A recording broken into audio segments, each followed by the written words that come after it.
이번 일 들으시면요, 정말로 이 철퇴를, 나쁜 짓에 철퇴를 내렸다, 이런 생각이 드실까요? 이담 아나운서.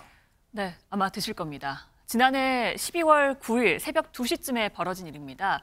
혼자 살던 한 여성이 자신의 집에 귀가를 합니다. 네. 귀가를 해서 화장실 문을 열었는데 갑자기 한 남성이 뛰쳐나와서 확 덮치는, 상상만으로도 끔찍한 일이 실제 벌어진 겁니다. 자기 집 화장실 문을 열었는데 모르는 남자가 자신을 향해 덮쳤다고요? 네. 그런 공격이 일어났다고요?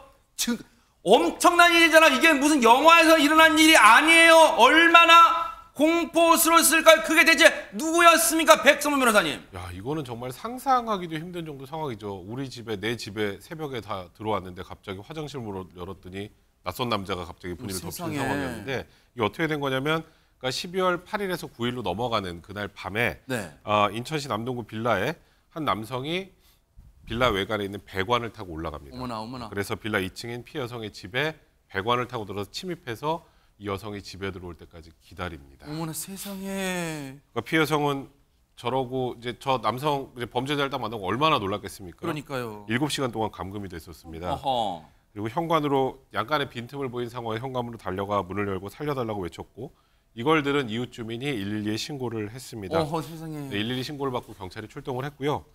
이제 저 남성은 지금 2층 집에 있으니까 자기가 못 도망가잖아요. 네네. 2층에서 뛰어내렸습니다. 아하. 그러다가 발목이 골절이 됐는데, 발목이 골절됐으니까 멀리 못 도망갔겠죠. 인근 빌라에 숨어 있다가 경찰에서 당일날 체포됐습니다. 저게 사람이에요?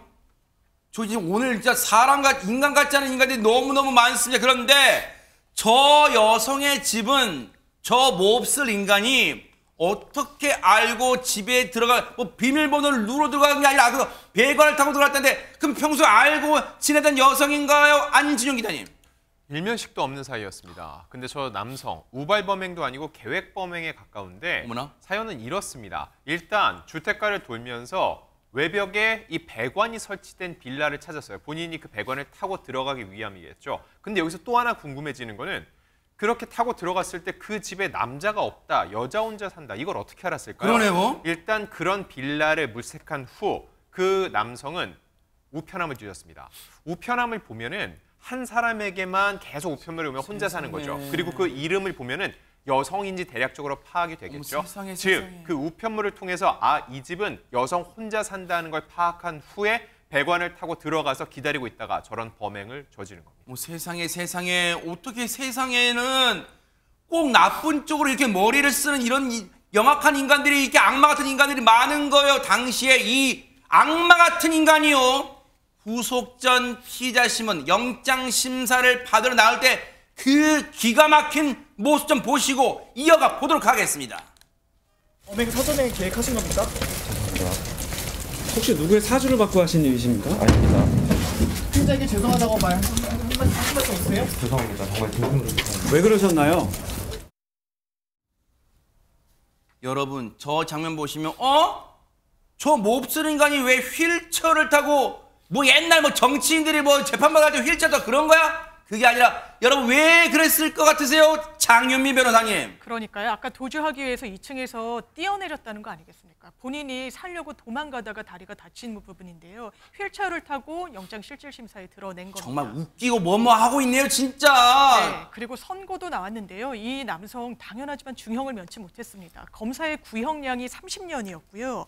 남성에게 선고한 형은 21년이었습니다. 그리고 출소 뒤에도 10년 동안 신상 정보 공개할 것을 명했고요. 20년간 위치 추적 전자장치 부착하라고 명령을 내렸는데, 네. 이 남성 이 부분이 성폭행 미수입니다. 미수는 감경을 하도록 돼 있는데 비교적 중형을 선고받은 이유.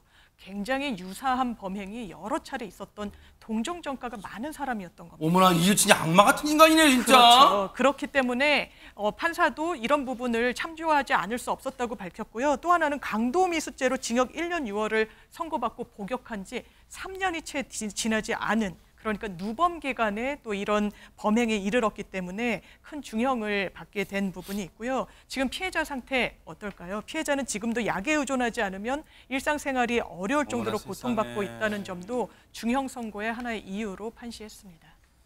21년은요.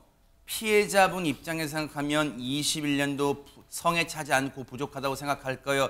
정말 마음 같아서는 저 몹쓸 인간을 영원히 사회로부터 격리시키고 싶지만 어쨌든 21년 동안 글쎄요 저 악마가 반성이나 할지 모르겠습니다. 정말로 법의 따끔한 처벌, 법이 살아있다는 걸 보여주는 그런 사건이었습니다.